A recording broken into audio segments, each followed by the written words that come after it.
Di tengah sorotan publik, muncul satu pertanyaan yang makin hari makin keras terdengar. Benarkah kereta cepat ini baik-baik saja, seperti yang dikatakan Presiden?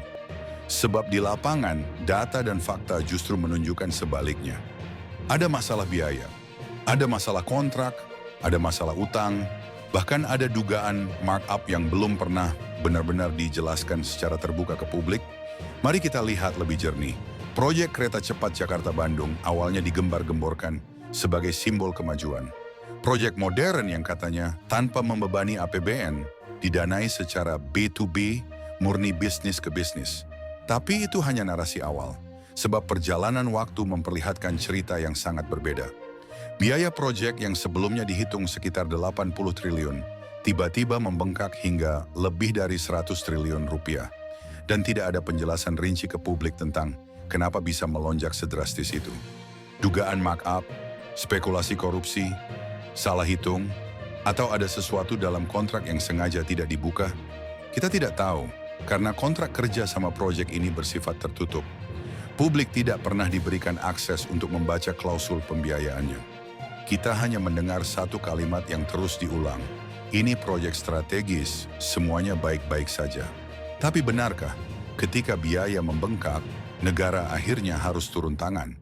APBN yang katanya tidak akan disentuh, akhirnya digunakan juga.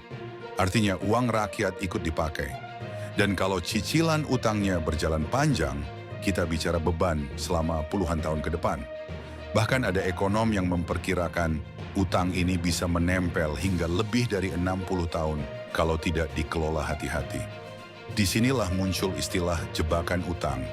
Cina memberikan pinjaman, tapi bunga, tenor, dan syarat teknisnya tidak pernah disampaikan ke publik secara transparan.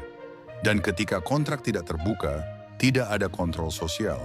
Ketika tidak ada kontrol sosial, penyimpangan menjadi mudah. Ketika penyimpangan mudah, rakyatlah yang akhirnya bayar harga paling mahal. Namun di sisi lain, Presiden menyatakan bahwa proyek ini tidak bermasalah. Bahwa ini adalah simbol kejayaan teknologi. Bahwa ini adalah bukti Indonesia setara dengan negara maju. Dua pernyataan yang saling berseberangan. Narasi resmi mengatakan baik-baik saja. Tapi realitas teknis dan finansial menunjukkan masalah yang jelas. Lalu pertanyaan yang paling penting adalah, siapa yang harus kita percaya?